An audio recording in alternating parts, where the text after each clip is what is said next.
Ćao, možemo da počnemo? Da. Dobro večer, ja sam Sonja Filipović iz Francuskog instituta u Srbiji.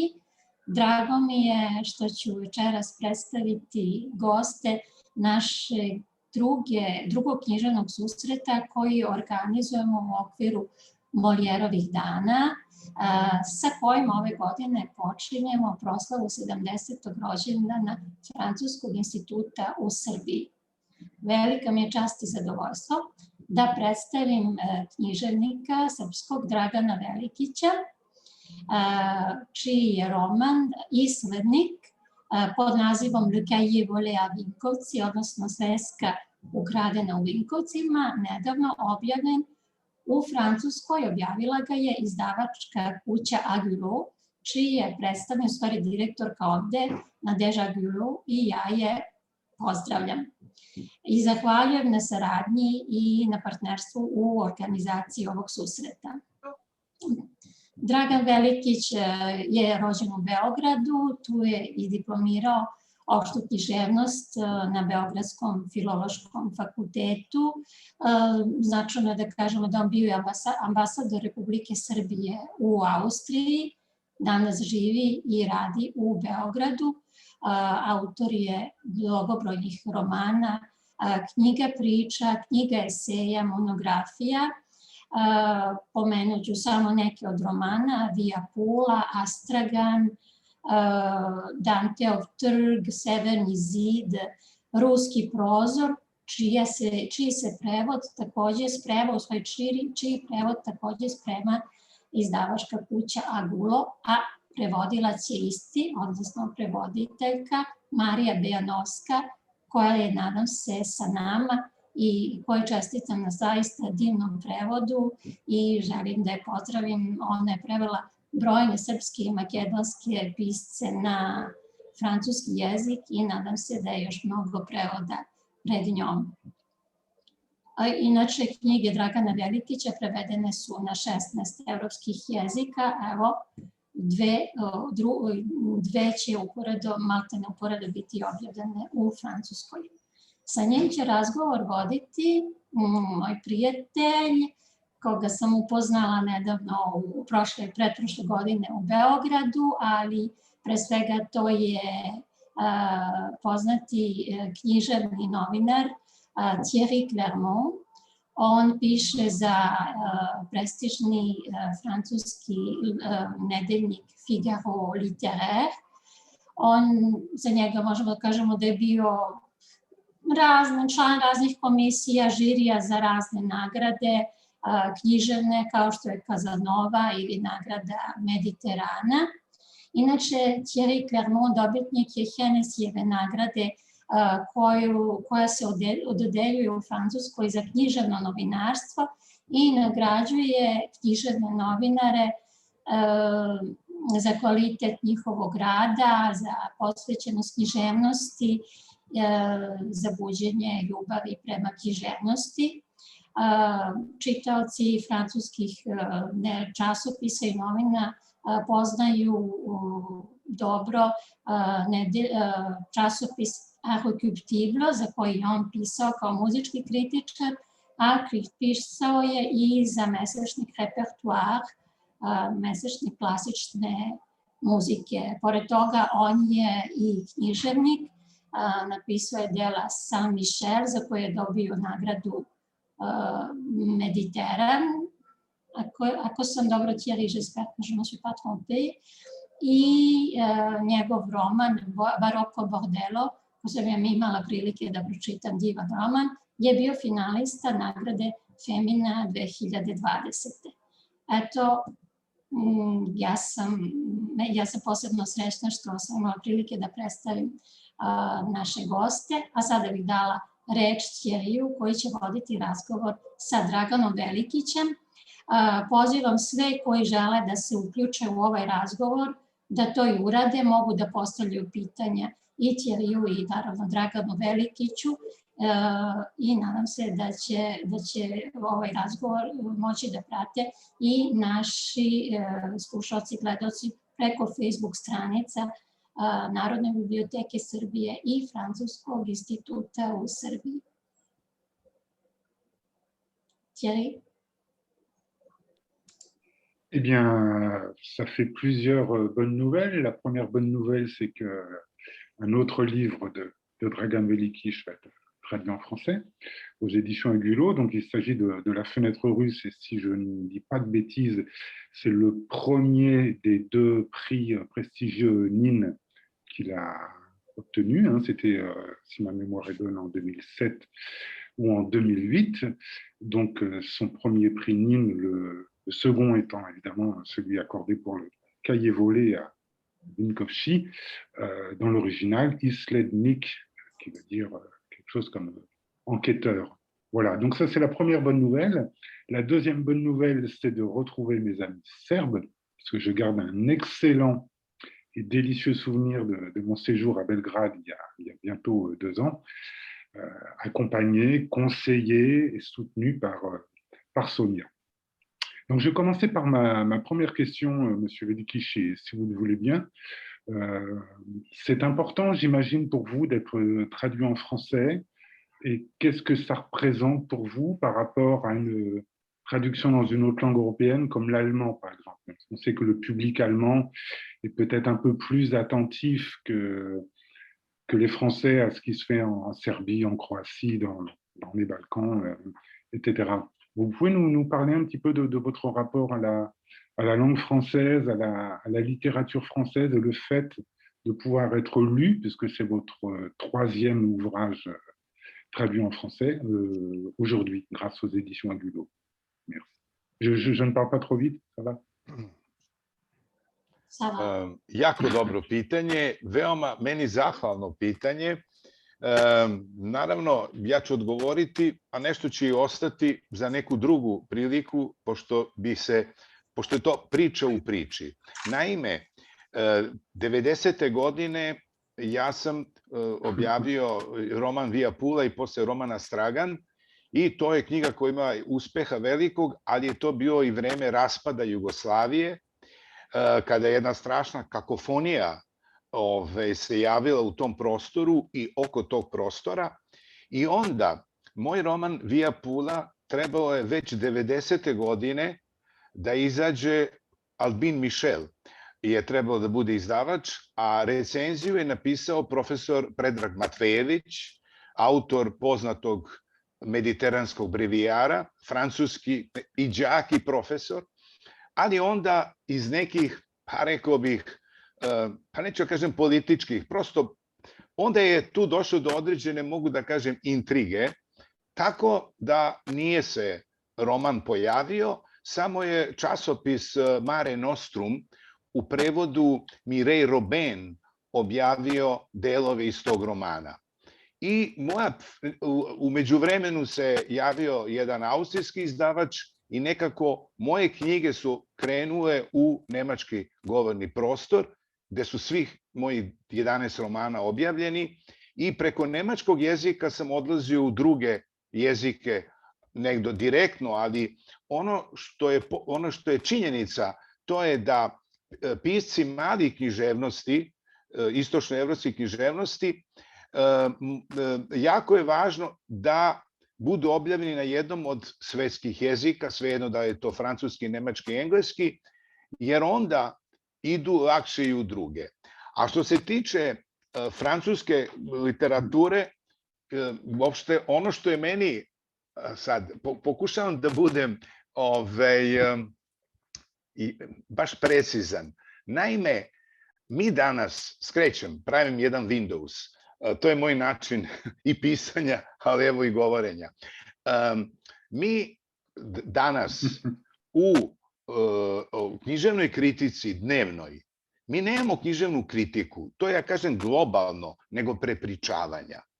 I ja sam, sad dajem jedan veliki kompliment, kako god da se to shvati, kad je izašao moj roman Sveska ukradena u Vinkovcima, moj izdavač i prevoditeljica su mi slali tekstove i ja sam bio zaista zapanjen, i to ću pričati na svim jezicima, ja sam bio zapanjen da su svi prikazi, pre svega, tumačenja književnog dela, a ne prepričavanja. Ja ne znam, u Nemačkoj masovno dakle ne mogu da se potrudim, dobijam odlične prikaze, ali to su prepričavanja. Za mene je najveći kompliment koji pisac može da dobije, ne u afirmativnom samom po sebi iskazu kritičara, nego kompliment je kada je knjiga koju ste napisali bila povod da nastane jedan mali esej, jedan tekst dobar po sebi, pa makar on bio i negativan povremeno u odnosu na vašu knjigu. To je onda nešto što ja arhiviram. I ja sad zaista imam jedan fajl gde je književna kritika, a ja sam sad otvorio poseban fajl. Znači ja sam preveden na 18 jezika, 16 evropskih, na farsi i na arapski, ali ja sad 17. zapravo jezik ja sam izdvojio, to je francuski, imam poseban fajl, jer do sada ovih 10-ak tekstova na blogovima su izuzetno dobri kao tekstovi. I to je danas, eto, smatrao sam da kao pisac važno je da kažem da ne zanima me prepričavanje knjige, nego tumačenje knjige. Ili, na kraju, makar fantazija kritičara, ako je moja knjiga bila povod za jedan vodopad njegovih observacija.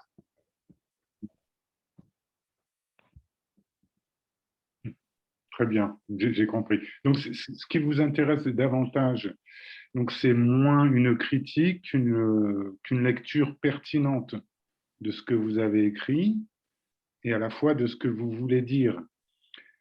Et justement, après une dizaine de romans à peu près que vous avez publiés, plus des recueils de nouvelles et des essais, vous faites une espèce de plongée dans le passé aujourd'hui.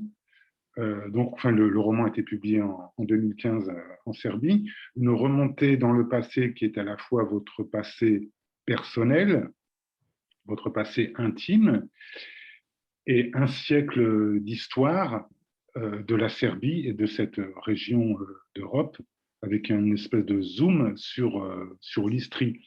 Pourquoi avoir, non pas attendu, mais pourquoi maintenant ce livre? Il fallait de la maturation, il fallait décanter des choses. Dobro pitanje. Ja sam, znači, rođen u Beogradu, ali sam odrastao u Puli. I ja mislim prostor u kojem odraste, to je treći roditelj.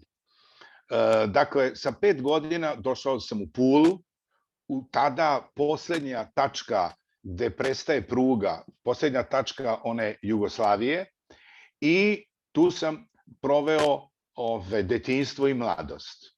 A onda sam otišao na studiju u Beograd, a posle toga došao i raspad zemlje i jednostavno ja sa Pulom, naravno, ja redovno odlazim tamo, ali da sam ostao da živim u Puli, ja ne verujem, taj grad bi imao potpuno jednu drugu perspektivu u meni. Pula je meni kao neki, neću da kažem izgubljeni raj, ali to je jedan prostor koji ja tek odvojivši se od tog prostora dobio sam određenu i želju i snagu da ga transponujem u literaturu.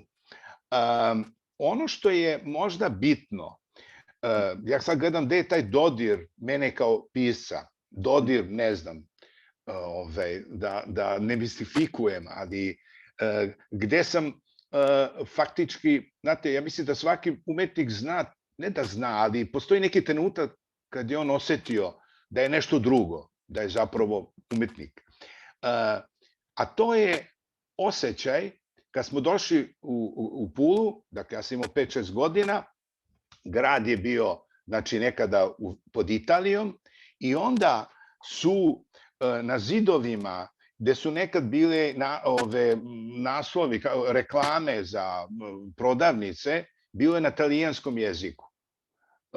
Znači, ta radnja više, ja se sećam da je bio frizera i parukerija, a to tad više nije bilo ništa, a su bila slova frizer. I meni je to bilo čudo šta to znači, pa kad sam saznao, talijanski sam brzo naučio, pa aha, tu je bio frizer, a sad nema nikoga. To su neki ljudi koji su otišli. Ja mislim, ja sam se identifikovao sa gubitnicima. Ti koji su otišli, to su neki Italijani koji su proterani, koji su morali da odu, jer je Istra pripala Jugoslaviji, to je Hrvatskoj. I to je prosto jedan prostor granice, gde se mešaju i kulture, i ljudi, i narodi, i meni je to bilo nekako izazov. Meni su ti Italijani koji su otišli, oni su mi, na kraju krajeva, za literaturu je uvek je ta gubitnička, ono što je Thomas Mann rekao za svoj roman Buddenbrookovi, to je jedna dosadna građanska tvorevina, ali u toj tvorevini postoji element propadanja i to je ono literarno. Ja to sam zapamtio Thomasa Manna rečeni i ja upravo taj element i tog propadanja, i dobro ste primetili zašto sam ja tu temu koju sam često u mojim romanima, Pula je prisutna u većini mojih romana, ali je u Isledniku ona potpuno transponovana. Pa zato što sam ja 1991. kad je došlo do raspada Jugoslavije, ja sam jednostavno taj deo zemlje koji i dalje prostor mog odrastanja više nije u prostoru u kojem živim. I u tom trenutku ja sam prosto imao i neki refleks izgubljenog raja. Mladost i detinjstvo, kad čovjek dođe u neke godine, zaista ih gleda kao raj.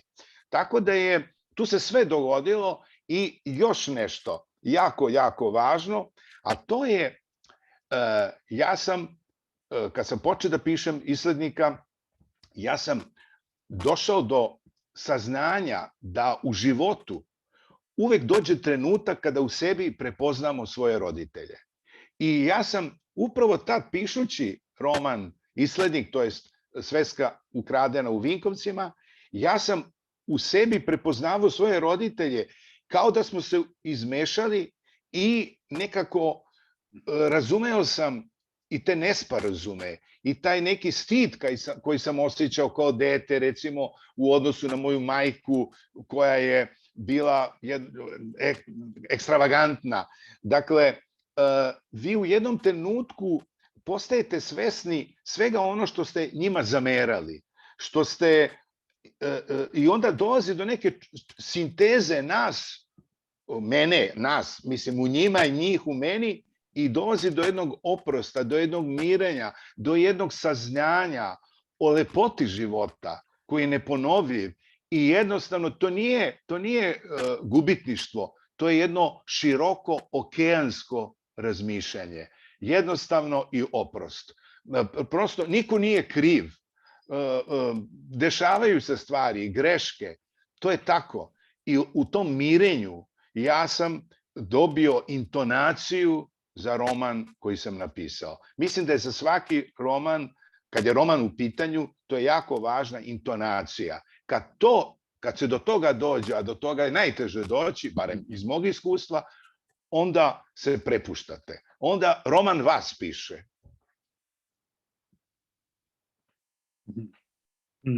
Vous parlez justement de clés, les musiciens parleraient de tonalité ou de diapason.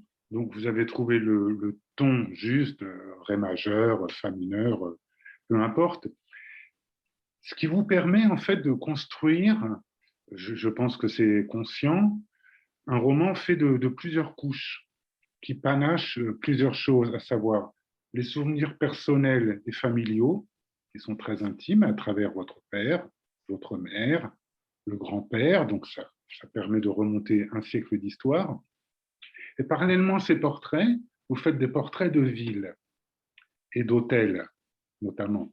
Et la particularité de beaucoup de ces villes, c'est qu'elles sont liées à des frontières, que ce soit des frontières géographiques ou des frontières historiques. C'est l'Istrie, donc ça nous fait remonter à l'Empire austro-hongrois, à l'Italie. Vous parlez de Trieste, justement, qui est une ville aussi cosmopolite, qu'il l'était pendant très longtemps. Vous parlez de Venise avec l'hôtel Garibaldi, où vous avez séjourné. C'est important pour vous, justement, le lieu, vous parliez de Pula, justement, comme d'un paradis perdu. Mais l'importance de ces lieux qui ont bougé avec l'histoire, qui ont changé de nom. Nous, en France, Requillano, on connaît sous le nom italien de Fiume, parce que ça veut dire rivière. C'est aussi toute l'histoire de cette région qui a été bouleversée au fil des siècles par l'histoire et qui entre dans la tonalité de votre récit intime. Da.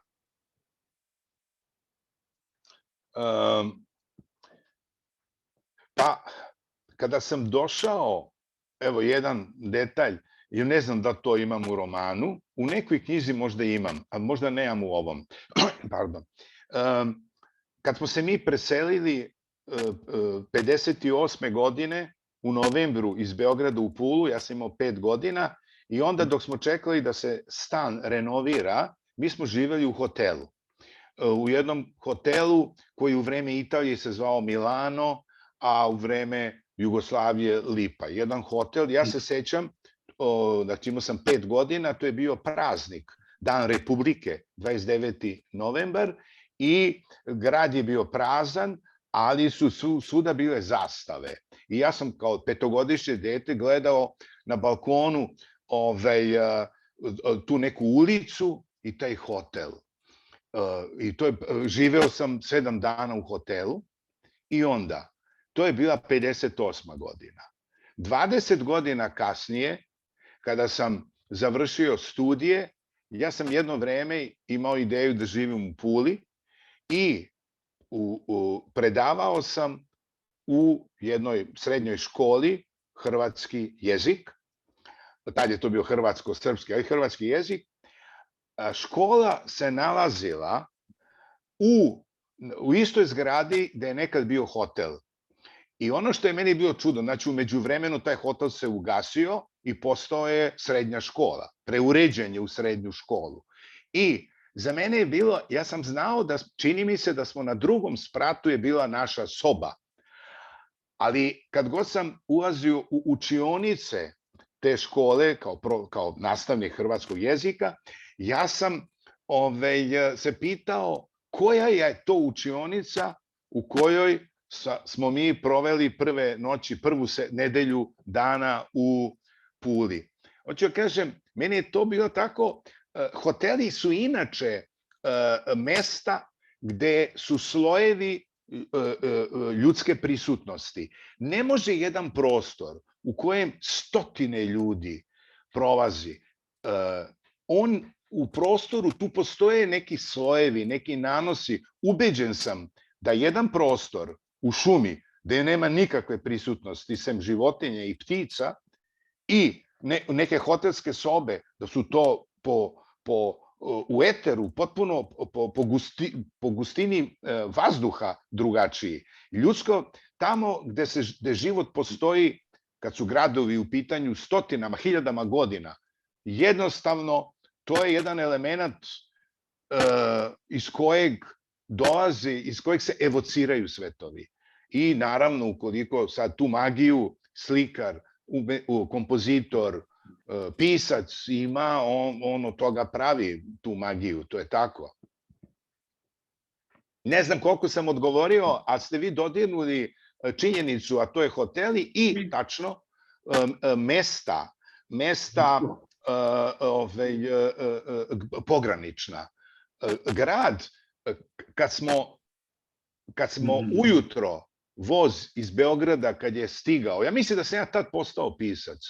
Ja sam se probudio i pogledao, voz je stao i sada u Puli, na železničkoj stanici i više nema dalje.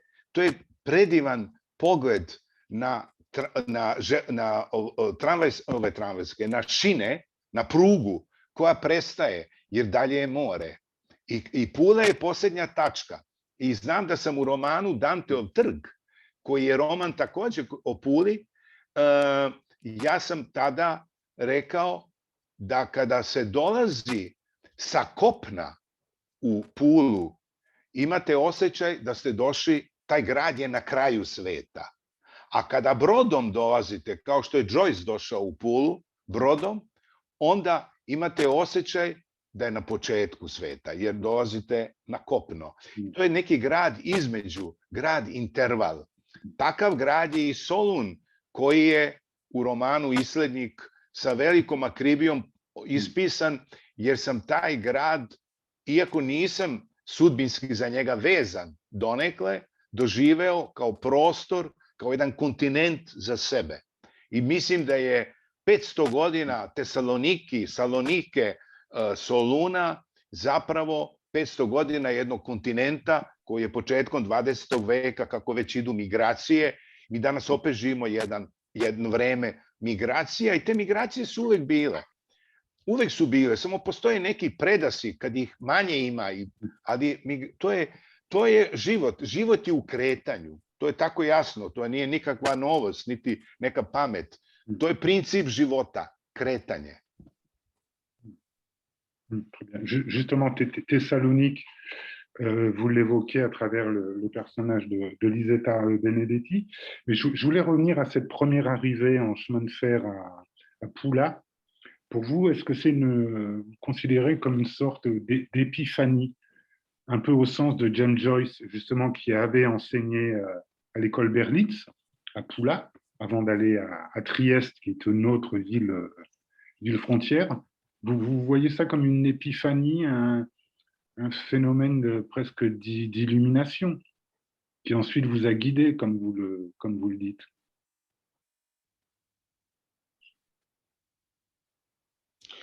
Pa svakako ta osoba, ona je realna, ta Lisetta, junakinja, dobro ste rekli, druga važna, pored majke, druga važna junakinja.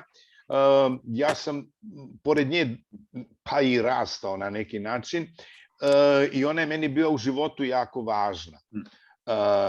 Ja se sećam tih fotografija i ništa o njoj nisam znao, to je neki grad Solun, neka boje sepije. Ali tek mnogo kasnije, kad je ona i umrla i kad ja sam otišao na studiju u Beograd i tako dalje, onda sam ja taj Solun, fikcija u mom romanu je upravo taj Solun. Ja ne znam da li je ona ikada je bila u Solunu, posle što ga je napustila, ali bilo mi nekako logično da opišem, jer ja sam prosto želeo da taj put prođem i ona je u tom romanu, znači sve što je kurzivom, to je vreme Lisette. To je na neki način fikcija, ne na neki, nego jeste, jer ja sam to dosanjao. A sve ovo drugo iz mog života, to je apsolutno tako bilo i tu je na neki način, kao u svakoj literaturi, meša se ono autobiografsko, pa mi da hoćemo, mi ne možemo da pobegnemo od autobiografskog. Pa jednostavno, da bi o nečem pisali, mi to moramo imati. Tako da, meni je uvek bilo čudno kad kaže da li ima doživljaj. Sve što je literatura, autentična, ona nastaje na doživljaju. Dakle, ne možete vi izmisliti doživljaj. I kad ga izmišljate, vi ga izmišljate na temelju opet nečeg doživljenog. Ali jeste, meni je taj Solun, ja sam materne proživeo još jedan život, opisujući i bavići se Solunom, i to je, mene fasciniraju gradovi koji, nažalost, oni uvek budu tragični, gde se mešaju kulture, religije, rase. To je u stvari to je trijumf života. Mislim, to je činjenica. Sve što je izolovano, što je samo, to je degenerično. To ide, to je prosto princip života. I u tom smislu to je divno kad vi dođete u neke gradove, jeste, to politički to često zna da bude zloupotrebljeno. Takvi gradovi imaju, Solin je imao tragediju. Solun danas nije onaj, ali ja sam baš želeo da taj neki Solun, kojem ja nisam svedok, ali sam ga toliko usisao da mogu da kažem da pripadam tom gradu, ja sam onda želeo da ga na neki način u literaturi sačuvam. I ono što je važno, kako ja doživljam literaturu, knjige, znači literatura, to su jedine teritorije na koje se možemo vratiti. Te knjige uvek postoje. Prustov svet uvek tu postoji, mi se možemo vratiti. Mi možemo otići u vremena, zahvaljujući velikim knjigama i velikoj literaturi, mi se možemo vratiti i doživeti kako je to nekad bilo. Jer Pariz Prustovog doba više ne postoji, ali postoji u njegovim knjigama. I ne samo kad je on u pitanju, kad je čitava svetska književnost.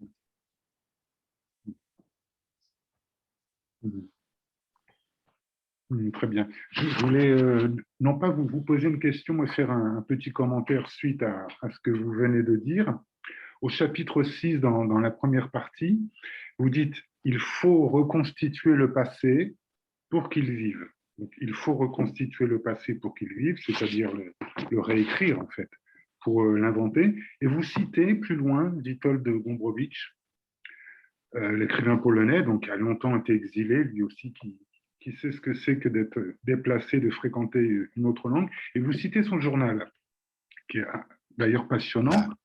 Et Gombrowicz dit... Gombrowicz. Oui, fréquenter le passé signifie le parfaire, l'invoquer et le vivre. Vous partagez tout à fait son propos, j'imagine. Gombrowicz qui a vécu plus de 20 ans en Argentine. Da, da. I nije slučajno taj citat iz Gombrowicz-evog dnevnika, jer upravo prisjećajući se, mi u tom procesu prisjećanja, mi konstruišemo jednu novu verziju života, ali ona nije lažna. Ona je prosto jedan derivat onoga što je bilo. Tako da, jednostavno, vi kad se prisjećate, naravno, da li je to baš tako, pa to je uvek, mi nikad ne možemo biti sigurni. Zašto? Jer mi se menjamo. Znači, nešto što smo doživeli, to je ostalo zapisano, da li u našem dnevniku, da li u našoj svesti, ali mi kada pokušamo da ga oživimo ponovo, mi nešto korigujemo, mi nešto ulepšamo, mi nešto dodamo, već prema našem osjećanju, prema našem sada. I zato ja kažem, meni je prošlost, pa ništa se toliko ne menja kao prošlost. Pa prošlost je, mislim, neverovatna. I uvek kad govorimo o istoriji, uvek imamo istoriju sa velikim i sa malim. I mene je uvek zanimalo, ja sam voleo istoriju i da nisam književnik, ja bi bio istoričar, ali ne istorija, ono što se uči godine, bitke, datumi, to je prosto jedna evidencija, ali istorija, mene je uvek fasciniralo kako je živeo neki običan čovek u 11. veku, u 9. veku, u Francuskoj, u Grčkoj, na teritoriji Srbije, kako je to izgledalo, kako je njemu počinjao dan. Mi danas u 20. veku počinje sa kafom, sa čajem, sa ovim, ali su postojali neki rituali. I zato mi je istorija privatnog života u Evropi, onaj Larussov, one knjige Larussove što su se javile pred 20 godina, ja sam ih ispodvačio i pojeo i iščitao, jer je to zapravo rekonstrukcija neke svakodnevice. I to je ono što je meni fascinantno. I kada ja recimo kad čitam, ja volim literaturu u kojoj širim prostor koji ne poznajem, ali prostor koji upoznajem iako nisam tamo bio prisutan. Ali to je jedno obogaćivanje i jako volim, dakle, putopise. I naravno da volim i literaturu, kako da kažem, volim knjige u kojima je konzerviran jedan istinski, autentičan svet i prostor, jedno vreme. To je ono što smatram u literaturi najvažnijim. I tu je literatura u prednosti nad istorijom.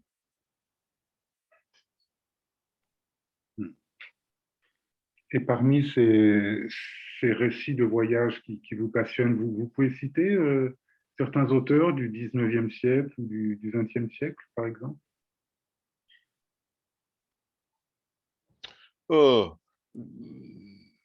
Pa čitao sam dosta, sad u trenutku, volim putopise i volim knjige o gradovima. Ja imam svaki grad u kojem provedem jedan dan, ja kupim Bedeker. I prosto volim da volim mape. Kad sam bio mali, u prvom, drugom, trećem osnovne škole, imao sam atlase i onda sam tako putovao kroz ta mesta, tako da recimo, evo, čitajući Camilla,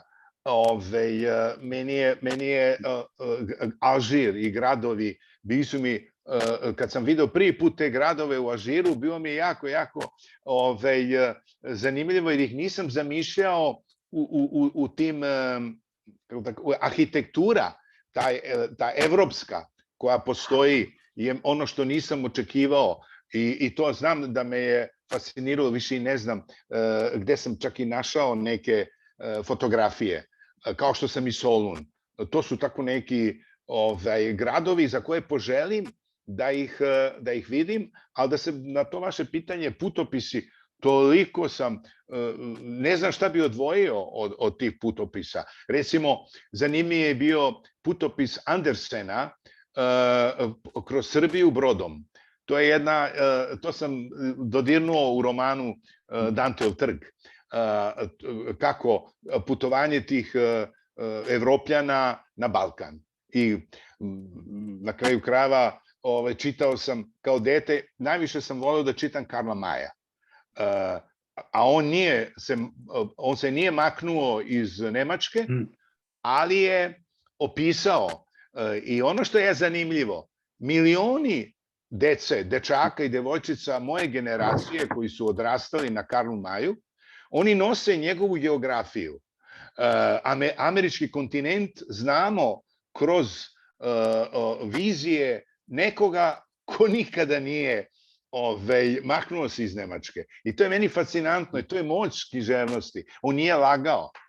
On svakako nije lagao. Dakle, to je nešto što je, zato mene literatura, mislim, fascinira.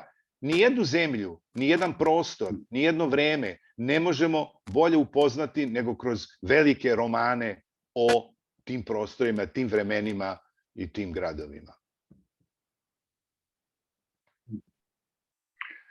En matière de référence et d'influence littéraire, on a parlé de Proust, on a parlé de Joyce, de Gombrowicz, de Karl May, justement, célèbre pour ses romans américains et son Rio de la Plata, dont vous parlez dans votre roman. Vous évoquez aussi Mayakovsky, le poète, Gazdanov.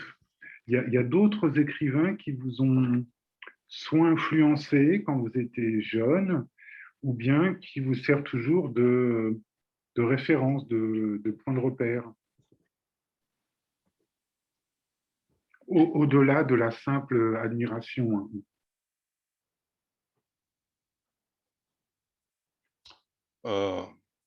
Pa jeste, da, svakako. Jules Verne je isto pisac koga sam izuzetno uživao i čitao i ja sam sa 12 godina napisao jedan roman u svesci jednoj tokom raspusta. Da, imao sam 12 godina i ja i dalje imam tu svesku, slučajno je se sačuvala i to je roman koji je u maniru Jules Verna napisan i to je sad ovako jedna, ne bih hteo da banalizujem, sad sam sam sebe uhvatio u klopku, moram to da kažem. Naime, ja sam mnogo čitao i onda sam napisao taj roman, ali nakon toga ja ništa nisam pisao, ja sam se bavio muzikom i u vreme studija sam razmišljao da li da se idem u profesionalne muzičare, a sam sebe uvek doživljavao kao pisca. Prosto, a ništa nisam imao. Završio sam studije, imao sam 26 godina I onda sam rekao, čekaj, na osnovu čega ja sebe doživljavam kao pisca? Sa 12 godina sam napisao tamo neki roman koji nema neku literarnu vrednost, to je prosto u maniru Žil Verna. I onda sam rekao da ja treba nešto da napišem. I napisao sam jednu priču i onda sam odneo u književnu reč. Tu je bio David Al-Bahari u Francuskoj, poznat autor srpski, i on mi je objavio u književnoj reči tu moju priču i onda me je pitao da li ja imam još priča. Ja sam slagao, ja sam rekao imam puno priča, a to je bio početak leta, a on je rekao pa onda spremi te priče, pa u septembru, oktobru pošalji na konkurs u izdavačku kuću gde je on bio u žiriju. I ja sam onda čitavo leto, mislim, tako se ne piše zbirka priča, ali ja sam bukvalno u Puli proveo leto 3 meseca i pisao sam te priče i 9 priča sam napisao, to je bila jedna tanka knjižica i onda sam je objavio i onda sam, ali i dalje nisam sebe doživljavao kao pisca, nego tek kad sam napisao svoj prvi roman Via Pula. Onda sam znao da ću se time baviti. Ali eto, to je toliko netipično. Dakle, ja do 27. godine nisam objavio ništa. Tako da, to je sve individualno. Nema tu recepta. Svaki čovjek je otisak prsta, drugačiji. Tako da, nema. Ali mi svi volimo. Meni je ostao refleks. Ja imam 67 godina, a ostao mi je refleks da kada uzem knjigu nekog autora, onda gledam pozadi, aha, dobro, kad je rođen, kad je objavio prvu knjigu, aha, da vidim koliko između je bilo. To je nešto infantilno, ali ja mislim da mnogi to imaju. Neko prizna, neko ne, ali evo jeste. Meni je ostao taj refleks. Kao, eto, aha, vidi. Sad već imam dosta godina, tako da sad se više ne bavim time.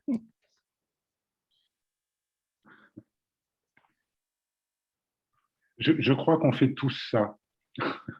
Regardez à quel âge tel ou tel écrivain qu'on admire a publié son premier livre. C'est vrai.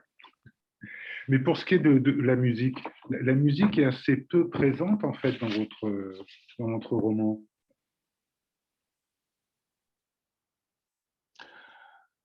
Da, ja sam zapravo harmoniku završio nižu muzičku školu za harmoniku i svirao sam u jednom jako dobrom orkestru, harmonikaškom, a kasnije sam u pubertetu, kao mladić, onda sam kupio električni klavir i ja sam svirao, pa to je muzika, džez, nije tako, pop, rock. Svirao sam u jednom rock sastavu, ne u jednom, nego u više, tokom studija u Beogradu, ali interesantno, tad se dosta rock i književnost, tad se dosta kalkulisalo nešto. Ja sam tu svoju potrebu za muzikom i živeo. I ja nisam darovit, ja nemam neki apsolutni sluh i tako dalje, ali sam voleo da sviram i budući sam svirao keyboards, onda kad dođe leto, to je najvažniji muzičar u bendu, jer vi faktički na terasama sa govorimo komercijalnim, dirke su najvažnije, onda basista, bubnjar i saksofoni, evo nas. Tako da sam to izuzetno uživao, voleo i onda sam odlučio da ću se baviti književnošću. Šta je zanimljivo? Odlučim da se bavim književnošću, a nemam ništa. Ostavim muziku i onda napišem svoju prvu priču. To je sve ovako malo deluje blesavo, ali je to tako bilo. Želim da ohrabrim sve one koji možda imaju slične mlade ljude. Međutim, muzika, ja pisanje doživljam kao muziku. Svaku svoju stranu koju sam napisao, ja sam je 100 puta pročitao. Ja jako sporo pišem i meni je izuzetno grafika teksta važna. Da li će biti, kada odjedanput shvatim da tu treba da bude novi red, odjedanput se sve promeni. Dakle, meni je ta muzika teksta važna i ja u suštini mislim da ja, kad pišem, ja prosto komponujem. I ta fuga, i to je, ja mislim da sam ja pesnik koji piše romane. I tako da muzika, ona nije prisutna u smislu da se ima junaka muzičara, mada će mu možda i do toga jednom doće, ali hoću da kažem, muzika je prisutna kao način doživljaja teksta. Dakle, ja tako da imam, zato mi nikad, recimo, kad vidim, recimo, čitam tako nekog pisca, pa onda vidim da je, kako da kažem, da upotrebljava isti neki ritam, da se ponavlja. Mislim, imam jednu osetljivost na tekst. Ali ja mislim da na francuskom, francuski jezik je takav, dobro, ja ga ne znam, ali poseban zvuk ima na francuskom i jedva čekam da, kad stane epidemija i tako dalje, pa ako budem dolazio u Francusku na književne večeri, pa onda da čujem nekoga, da li to običaj, ne mora da bude glumac, da neko čita i da čujem taj zvuk, taj baršun jezika, talijanski jezik, taj italijanski znam. I to je jako, ta muzika teksta je bitna. Zato, ja ne znam, možda je dobar tekst je kad nas zalepi za stolicu, a čak i kad ne razumemo. Prosto, reči su i zvuk, i optika, literatura. Zato volim Kavafija. Njega, imam ideju i počeo sam jedan roman, pa sam stao. To je tako malo, reći, preterano da napišeš roman o Kavafiju. Ali ne biografski, nego ne znam. Napisati upravo kroz tu njegovu poeziju. Konstantin Kavafije, kad bi morao 5, on bi bio među 5 autora na Pusto ostrvo. Fascinantno je, kad čitate neku pesmu Kavafija, to ko nešto prepričano, kao, a strašno je, a snažno je, a nepomerivo je. Mislim da je Kavafije, kad ne znam šta ću sa sobom, ja čitam Kavafija. I onda odmah znam šta ću. Très bien. Donc ça, c'est un projet qui est abandonné ou vous le mettez de côté, ce projet sur Constantin Cavafy? Et vous travaillez sur autre chose? Ne, napustio sam, ali mislim da ću mu se vratiti. To je jako... Naime, hteo bi, evo sad ne znam koliko smo zanimljivi onima koji nas prate, ali Kavafi ima jednu divnu pesmu U mesecu Atir. To je pesma, to su reči na jednom nadgornom spomeniku u Aleksandriji, nekog mladića, i sada nedostaju reči, nego imamo neka slova, neke reči su ispale. Dakle, on kroz tu pesmu rekonstruiše ono što piše na toj strani. I to mi je na neki način, pa šta radi pisac, nego upravo rekonstruiše ono što nedostaje u njegovom životu ili u životu kakav bi želeo da bude. Mislim, intonaciju, najteže naći intonaciju. Mislim, mene ne zanima da napišem biografiju, o tome je i napisano, Kavafija. Niti ja njega poznajem, niti ja poznajem jezik na kojem je on pisao, da bi mogao kroz jezik da idem. Ali, to je sad jedan valer koji je jači od mene i ja sam to ne napustio, nego sam se udaljio.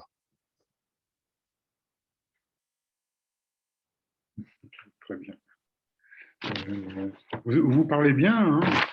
C'est passionnant. Vous voulez ajouter voilà. Quelque chose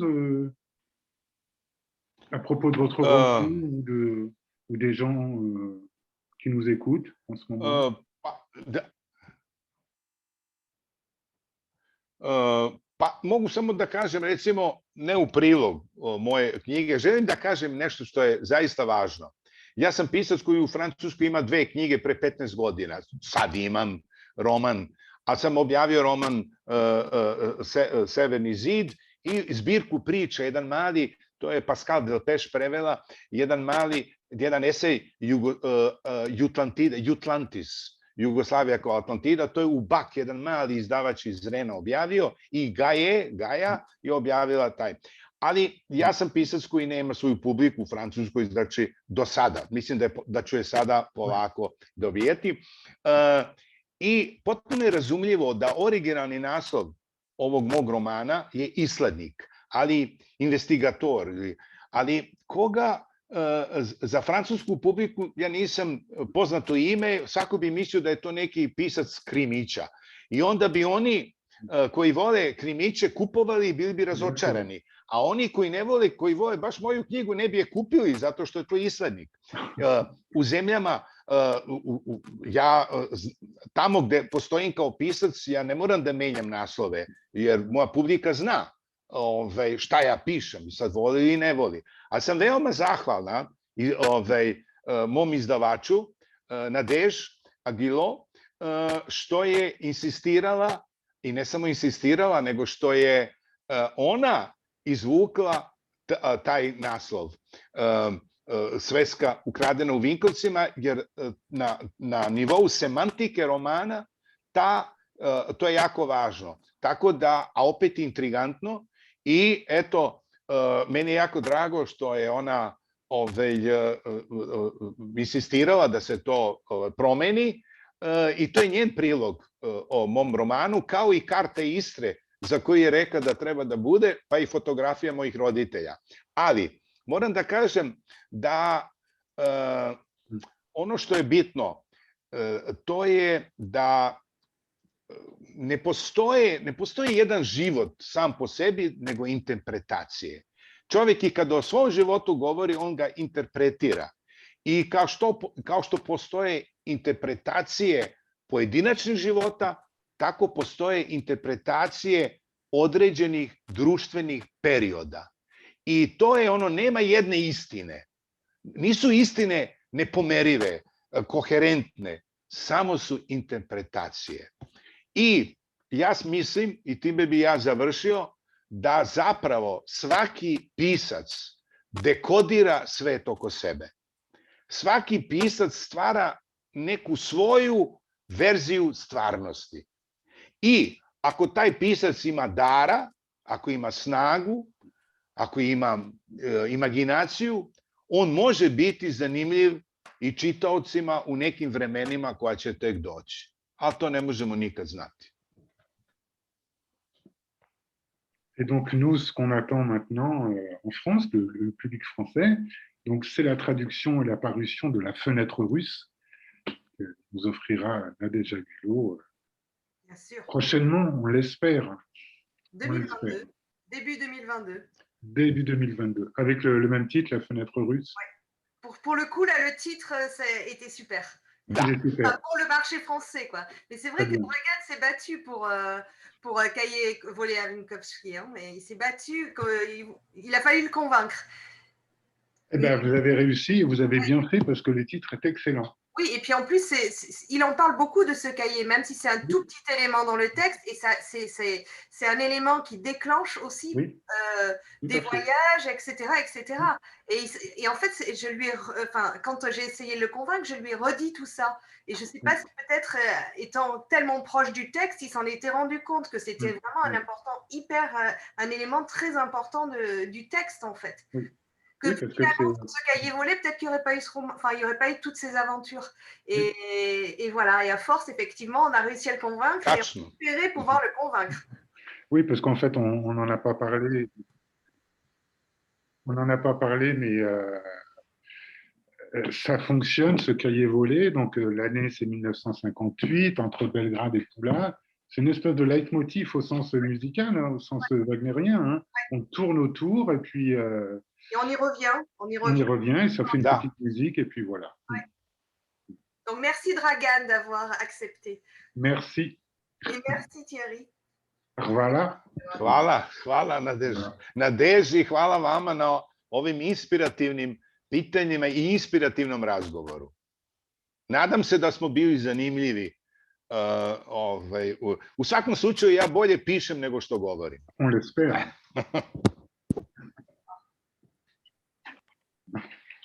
Ja bih htjela da pozovem ko želi prisutne, koji su priključeni preko Zooma, naravno ima onih koji nas prate preko Facebooka, ali ovi koji su priključeni preko Zooma imaju priliku sad da postave pitanje Draganu Velikiću ili Thierryu Clermontu ili Nadège Agilo, pa ukoliko vas nešto zanima, slobodno samo isključite mikrofon i recite, pitajte, postavite pitanje ili dajte neki komentar na ovo.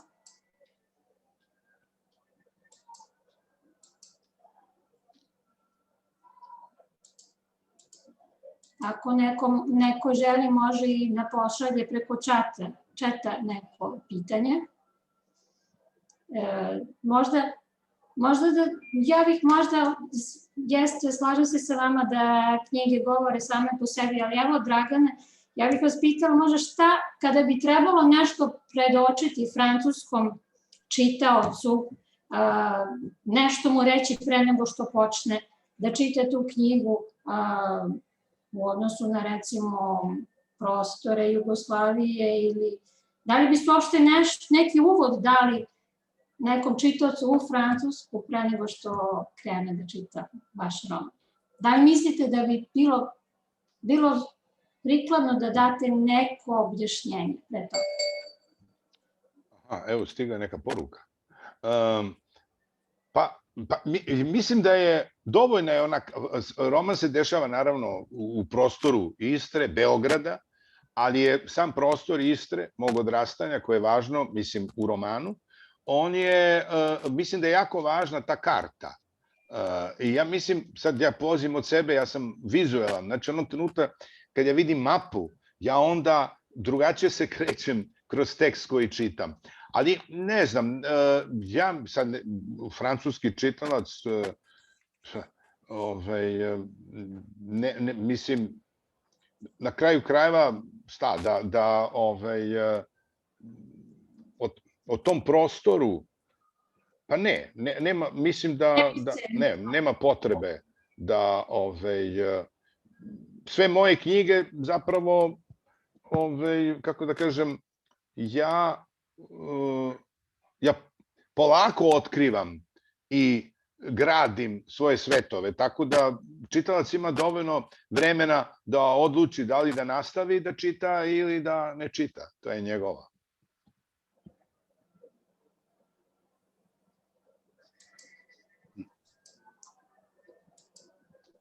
Jer recimo, ono što je u mojim, evo, ali to sad nije, ono što je u mojim knjigama, recimo, voz je, recimo, putovanje je nešto što je važno u mojim romanima i ja mislim da su jugoslovenske železnice, dok je ta zemlja postojala, da su one bile daleko više su ispunile funkciju povezivanja ljudi nego današnji Instagram i društvene mreže. Hoću da kažem, Jugoslavija je putovalo se nekih 20 sati od Makedonije do Slovenije. Ljudi su putovali i tu su se mnoga poznanstva dogodila. Hoću da kažem, mi nismo svesni u kojoj meri su ta putovanja vozom bila to je bila jedna prava integracija.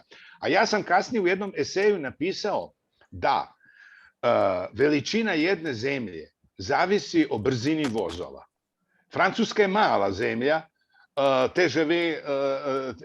ti vozovi, ja ne znam, od Pariza do Marseja se stiže za koliko? Za 3 sata. Pa to je mala zemlja. A naši vozovi, kad krenete iz Subotice do Niša, pa vi putujete ceo dan. Srbija je jako velika. Zahvaljujući sporim vozovima, Srbija je jedna velika zemlja.